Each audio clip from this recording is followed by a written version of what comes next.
जय श्री हरि विष्णु, राधे राधे। दोस्तों, आप सभी का मेरे चैनल में बहुत बहुत स्वागत है। आज हम आपके लिए बृहस्पतिवार गुरुवार व्रत कथा लेकर आए हैं। तो कथा पूरी सुनिएगा और अच्छी लगे तो प्लीज़ लाइक, चैनल को सब्सक्राइब जरूर कीजिएगा।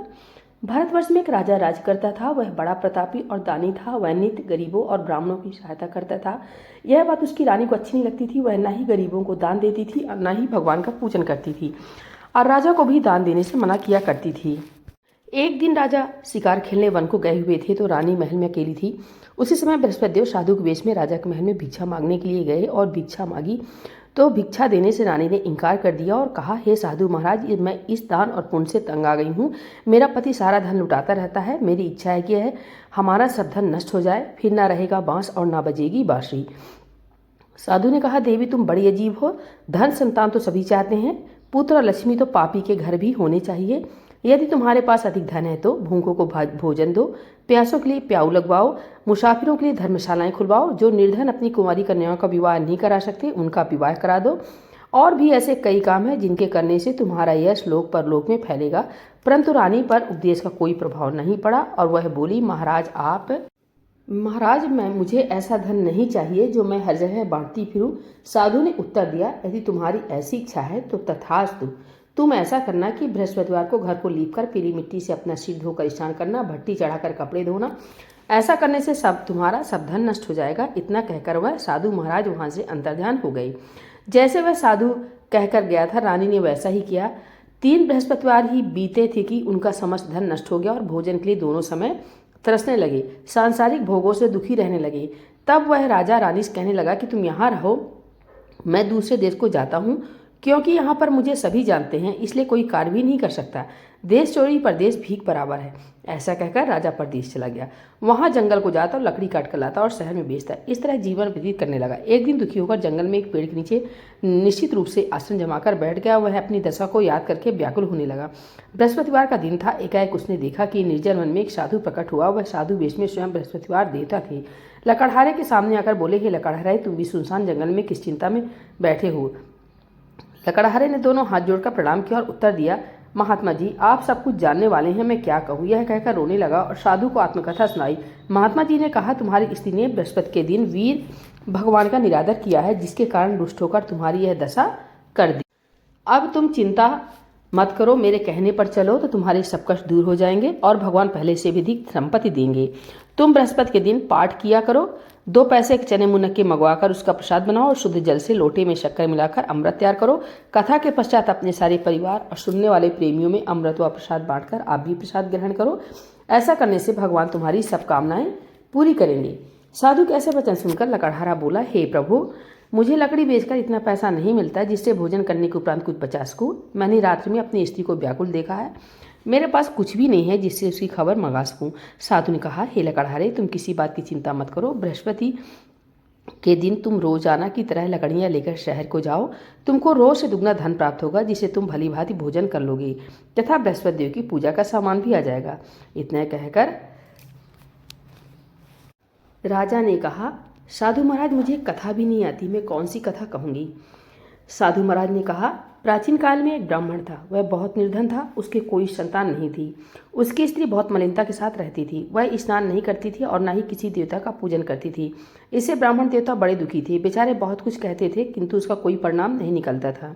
भगवान की कृपा से ब्राह्मण की स्त्री की कन्या रूपी रत्न पैदा हुआ। कन्या बड़ी होने पर प्रातः स्नान करके विष्णु भगवान का जाप हुआ, बृहस्पतिवार का व्रत करने लगी। अपने पूजन पाठ को समाप्त करके स्कूल जाती तो वह अपनी मुट्ठी में जौ भरकर ले जाती और पाठशाला के मार्ग में डालती जाती। तब ये जौ सड़क हो जाते और लौटते समय उनको बीनकर घर को ले आती थी। एक दिन वह बालिका सूप सोने के जौ को फटककर साफ कर रही थी कि उसकी पिता ने देख लिया और कहा, हे बेटी, सोने के जौ को फटकने के लिए सोने का सूप होना चाहिए। दूसरे दिन बृहस्पतिवार था। इस कन्या ने व्रत रखा और बृहस्पति देव से प्रार्थना करके कहा, मैंने आपकी पूजा सच्चे मन से की हो तो मेरे लिए सोने का सूप दे दो। बृहस्पति देव ने उसकी प्रार्थना स्वीकार कर ली। रोजाना वह कन्या जौ फैलाती हुई जाने लगी। जब लौटकर जौ बीन रही थी तो बृहस्पति देव की कृपा से सोने का सूप मिला। उसे वह घर ले आई और उसे जौ साफ करने लगी, परंतु उसकी माँ का वही ढंग रहा। एक दिन की बात है, कन्या सोने के सूप में जौ साफ कर रही थी कि उस समय उस शहर का राजपूत वहां होकर निकला। इस कन्या के रूप और कार्य को देखकर मोहित हो गया था तथा अपने घर आकर भोजन तथा जल त्याग कर उदास होकर लेट गया। राजा को जब इस बात का पता लगा तो अपने प्रधानमंत्री के साथ उसके पास गए और बोले, हे बेटा, तुम्हें किस बात का कष्ट है? किसी ने अपमान किया है अथवा और कोई कारण हो सो कहो, मैं वही कार्य करूंगा जिससे तुम्हें प्रसन्नता हो। अपने पिता की राजकुमार ने बातें सुनी तो वह बोला, मुझे आपकी कृपा से किसी बात का दुख नहीं है, किसी ने मेरा अपमान नहीं किया है, परंतु मैं उस लड़की से विवाह करना चाहता हूँ जो सोने के सूप में जौ साफ कर रही थी। यह सुनकर राजा आश्चर्य में पड़ा और बोला, हे बेटा, इस तरह की कन्या का पता तुम ही लगाओ, मैं उसके साथ तेरा विवाह अवश्य करवा दूंगा। राजकुमार ने उस लड़की के घर का पता बतलाया। तब मंत्री उस लड़की के घर गए और ब्राह्मण देवता को सभी हाल बतलाया। ब्राह्मण देवता राजकुमार के साथ विवाह अपनी कन्या का विवाह करने के लिए तैयार हो गए तथा विधि विधान के अनुसार ब्राह्मण की कन्या का विवाह राजकुमार के साथ हो गया। कन्या के घर से जाते ही पहले की भांति उस ब्राह्मण देवता के घर में गरीबी का निवास हो गया। अब भोजन के लिए भी अन्न बड़ी मुश्किल से मिलता था। एक दिन दुखी होकर ब्राह्मण देवता अपनी पुत्री के पास गए। बेटी ने पिता की दुखी अवस्था को देखा और अपनी माँ का हाल पूछा। तब ब्राह्मण ने सभी हाल कहा। कन्या ने बहुत से धन देकर अपने पिता को विदा कर दिया। इस तरह ब्राह्मण का कुछ समय सुखपूर्वक व्यतीत हुआ। कुछ दिन बाद फिर वही हाल हो गया। ब्राह्मण अपनी कन्या के यहाँ गया और सारा हाल कहा तो लड़की बोली, हे पिताजी, आप माताजी को यहाँ लिवा लाइए, मैं उसे विधि बता दूंगी जिससे गरीबी दूर हो जाए। वह ब्राह्मण देवता अपनी स्त्री को साथ लेकर पहुंचे तो लड़की अपनी माँ को समझाने लगी, हे माँ, तुम प्रातःकाल प्रथम स्नान आदि करके विष्णु भगवान का पूजन करो तो सब दरिद्रता दूर हो जाएगी। परंतु उसकी माँ ने एक भी बात नहीं मानी और प्रातःकाल उठकर अपनी पुत्री के बच्चों की जूठर को खा लिया। इससे उसकी पुत्री को बहुत गुस्सा आया और एक रात कोठरी से सभी सामान निकाल दिया और अपनी माँ को उसमें बंद कर दिया। प्रातःकाल उसे निकाला तथा स्नान आदि करा के पाठ करवाया तो उसकी माँ की बुद्धि ठीक हो गई और फिर प्रत्येक बृहस्पतिवार को वह व्रत रखने लगी। इस व्रत के प्रभाव से उसके माँ बाप बहुत ही धनवान और पुत्रवान हो गए और बृहस्पति जी के प्रभाव से इस लोक के सुख भोग कर स्वर्ग को प्राप्त हुए। इतनी कथा कहकर साधु महाराज अंतर ध्यान हो गए। धीरे धीरे समय व्यतीत होने पर फिर वही बृहस्पतिवार का दिन आया। लकड़हारा जंगल से लकड़ी काटकर किसी शहर में बेचने गया। उसे उस दिन और दिन से अधिक रुपया मिला। राजा ने चना गुड़ आदि लाकर गुरुवार का व्रत किया। उस दिन से उसके सभी क्लेश दूर हुए। परंतु जब दोबारा गुरुवार का दिन आया तो बृहस्पतिवार का व्रत करना भूल गया। इस कारण बृहस्पति भगवान नाराज हो गए। उस दिन से उस नगर के राजा ने विशाल यज्ञ का आयोजन किया तथा शहर में यह घोषणा करा दी कि कोई भी मनुष्य अपने घर में भोजन नहीं बनावेगा और न आग जलावेगा। समस्त जनता मेरे यहाँ भोजन करने आवे। इस आज्ञा को जो न मानेगा उसके लिए फांसी की सजा दे दी जाएगी। इस तरह की घोषणा संपूर्ण नगर में करवा दी गई। राजा की आज्ञानुसार शहर के सभी लोग भोजन करने गए, लेकिन लकड़हारा कुछ देर से पहुंचा, इसलिए राजा उसको अपने साथ घर लिवा ले गए और ले जाकर भोजन करा रहे थे तो रानी की दृष्टि उस खूंटी पर पड़ी जिस पर उसका हार लटका हुआ था। वह वहां पर दिखाई नहीं दिया। रानी ने निश्चय किया कि मेरा हार इस मनुष्य ने चुरा लिया है। उसी समय पुलिस को बुलाकर उसको जेल खाने में डलवा दिया। जब लकड़हारा जेल खाने में पड़ गया और बहुत दुखी होकर विचार करने लगा कि न जाने कौन से पूर्व जन्म के कर्म से मेरे लिए दुख प्राप्त हुआ है और उसी साधु को याद करने लगा जो कि जंगल में मिला था। उसी समय तत्काल बृहस्पतिदेव साधु के रूप में प्रकट हो गए और उसकी दशा को देखकर कहने लगे, अरे मूर्ख, तुमने बृहस्पति देवता की कथा नहीं करी, इस कारण तुझे दुख प्राप्त हुआ है। अब चिंता मत कर, बृहस्पतिवार के दिन जेल खाने के दरवाजे पर 4 रुपये पड़े मिलेंगे, उनसे तू बृहस्पति देव की पूजा करना तो तेरे सभी कष्ट दूर हो जाएंगे। बृहस्पति के वार के रोज उसे 4 रुपये मिले। लकड़हारे ने कथा कही। उसी रात को बृहस्पति देव ने उस नगर के राजा को सपने में कहा, हे राजा, तुमने जिस आदमी को जेल खाने में बंद कर दिया है वह निर्दोष है, वह राजा है, उसे छोड़ देना। रानी का हार उसी खूंटी पर लटका है। अगर तू ऐसा नहीं करेगा तो मैं तेरे राज को नष्ट कर दूंगा। इस तरह राज्य के सपनों को देखकर राजा प्रातःकाल उठा और खूंटी पर हार देकर लकड़हारे को बुलाकर क्षमा मांगी तथा लकड़हारे को योग्य सुंदर वस्त्र आभूषण देकर विदा किया तथा बृहस्पति देव की आज्ञानुसार लकड़हारा अपने नगर के लिए चल दिया। राजा जब अपने नगर के निकट पहुंचा तो उसे बड़ा आश्चर्य हुआ। नगर में पहले से अधिक बाग, तालाब और कुएं तथा बहुत सी धर्मशाला, मंदिर आदि बन गए थे। राजा ने पूछा, यह किसका बाग और धर्मशाला है? तब नगर के सब लोग कहने लगे, यह सब रानी और बांदी के हैं। तो राजा को आश्चर्य हुआ और गुस्सा भी आया। जब रानी ने यह खबर सुनी कि राजा आ रहे हैं तो उसने बांदी से कहा कि हे दासी, देख राजा हमको कितनी बुरी हालत में छोड़ गए थे, हमारी ऐसी हालत देखकर वह लौट न जाएं, इसलिए तू दरवाजे पर खड़ी हो जा। रानी की आज्ञा अनुसार दासी दरवाजे पर खड़ी हो गई और राजा आए तो बांदी उन्हें अपने साथ लिवा लाई। तब राजा ने क्रोध करके अपनी रानी से पूछा, क्या धन तुम्हें कैसे प्राप्त हुआ है? तब उन्होंने कहा, हमें यह सब धन बृहस्पति देव की कृपा से प्राप्त हुआ है।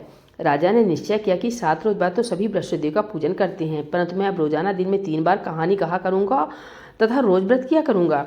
अब हर समय राजा के दुपट्टे में चने की दाल बंधी रहती तथा दिन में 3 बार कहानी कहता। एक रोज राजा ने विचार किया कि चलो अपनी बहन के यहाँ हो आवे। इस तरह निश्चय कर राजा घोड़े पर सवार हो अपनी बहन के यहाँ को चलने लगा। मार्ग में उसने देखा कुछ आदमी एक मुर्दे को लिए जा रहे हैं। उन्हें रोककर राजा कहने लगा, अरे भाइयों, मेरी बृहस्पति की कहानी सुन लो। वे बोले, लो, हमारा तो आदमी मर गया, इसको अपनी कथा की पड़ी है। परंतु कुछ आदमी बोले, अच्छा कहो, हम तुम्हारी कथा भी सुनेंगे। राजा ने दाल निकाली और जब कथा आदि हुई कि मुर्दा हिलने लग गया और जब कथा समाप्त हो गई तो राम राम करके वह मनुष्य उठकर खड़ा हो गया। आगे मार्ग में उसे एक किसान खेत में हल चलाता मिला। राजा ने उसे देखा और उससे बोला, अरे भैया, तुम मेरी बृहस्पतिवार की कथा सुन लो। किसान बोला, जब तक मैं तेरी कथा सुनूंगा तब तक 4 हरैया जोत लूंगा। जा अपनी कथा किसी और को सुनाना। इस तरह राजा आगे चलने लगा। राजा खटते ही बैल पछाड़ खाकर गिर गए तथा उसके पेट में बड़ी जोर का दर्द होने लगा। उस समय उसकी माँ रोटी लेकर आई। जब उसने देखा तो अपने पुत्र से सब हाल पूछा और बेटे ने सभी हाल कह दिया। तो बुढ़िया दौड़ी दौड़ी उस घुड़सवार के पास गई और उससे बोली, मैं तेरी कथा सुनूंगी, तू अपनी कथा मेरे खेत पर चलकर ही कहना। राजा ने बुढ़िया के खेत पर जाकर कथा कही, जिसके सुनते हुए वह बैल उठकर खड़े हो गए तथा किसान के पेट का दर्द भी बंद हो गया। राजा अपनी बहन के घर पहुंचा। बहन ने भाई की खूब मेहमानी की। दूसरे रोज प्रातःकाल राजा जागा तो वह देखने लगा कि सब लोग भोजन कर रहे हैं। राजा ने अपनी बहन से कहा कि ऐसा कोई मनुष्य है जिसने भोजन नहीं किया हो, मेरी बृहस्पतिवार की कथा सुन ले। बहन बोली, हे भैया, यह देश ऐसा ही है, पहले यहाँ लोग भोजन करते हैं, बाद में अन्य काम करते हैं। अगर कोई पड़ोस में हो तो देख आऊं। ऐसा कहकर वह देखने चली गई, परंतु उसे कोई ऐसा व्यक्ति नहीं मिला जिसने भोजन नहीं किया हो। अतः वह एक कुम्हार के घर गई, जिसका लड़का बीमार था। उसे मालूम है कि उनके यहाँ 3 रोज से किसी ने भोजन नहीं किया है। रानी ने अपने भाई की कथा सुनने के लिए कुम्हार से कहा। वह तैयार हो गया। राजा ने जाकर बृहस्पतिवार की कथा कही, जिसको सुनकर उस कुम्हार का लड़का ठीक हो गया। अब तो राजा की बहन के यहाँ प्रशंसा होने लगी। एक रोज राजा ने अपनी बहन से कहा कि हे बहन, हम अपने घर को जाएंगे, तुम भी तैयार हो जाओ। राजा की बहन ने अपनी सास से कहा। सास ने कहा, हाँ चली जाओ, परंतु अपने लड़कों को मत ले जाना, क्योंकि तेरे भाई की कोई औलाद नहीं है। बहन ने अपने भैया से कहा, हे भैया, मैं तो चलूंगी, परंतु कोई बालक नहीं जाएगा। राजा बोला, जब कोई बालक नहीं चलेगा तब तुम ही क्या करोगी। बड़े दुखी मन से राजा अपने नगर को लौट आया। राजा ने अपनी रानी से कहा, हम निर्वंशी राजा हैं, हमारा मुंह देखने का भी धर्म नहीं है और कुछ भोजन आदि नहीं किया। रानी बोली, हे प्रभु, बृहस्पति देव ने हमें सब कुछ दिया है, वे हमें औलाद अवश्य देंगे। उसी रात को बृहस्पति देव ने राजा से सपने में कहा, हे राजा, उठ, सभी सोच त्याग दे, तेरी रानी गर्भ से है। राजा की बात सुनकर बड़ी खुशी हुई। 9वें महीने में उसकी रानी के गर्भ से एक सुंदर पुत्र पैदा हुआ। तब राजा बोला, हे रानी, स्त्री बिना भोजन के रह सकती है, बिना कहे नहीं रह सकती। जब मेरी बहन आवे तो तुम उससे कुछ मत कहना। रानी ने सुनकर हाँ कर दिया।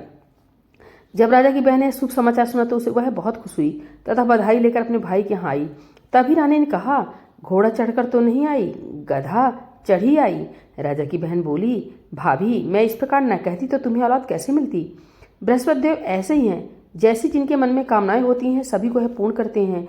जो सद्भावना पूर्वक बृहस्पतिवार का व्रत करता है एवं कथा पढ़ता है अथवा सुनता है और दूसरों को सुनाता है, बृहस्पति देव उसकी सभी मनोकामना पूर्ण करते हैं। भगवान बृहस्पति देव उसकी सदैव रक्षा करते हैं। संसार में सद्भावना से भगवान जी का पूजन व्रत सच्चे हृदय से करते हैं तो उनकी सभी मनोकामनाएं पूर्ण करते हैं। जैसी सच्ची भावना से रानी और राजा ने उनकी कथा का गुणगान किया तो उनकी सभी इच्छाएं बृहस्पति देव जी ने पूर्ण की थी। इसलिए पूर्ण कथा सुनने के बाद प्रसाद लेकर जाना चाहिए। हृदय से उनका मनन करते हुए जयकारा बोलना चाहिए। बोले बृहस्पति देव भगवान की जय, विष्णु भगवान की जय।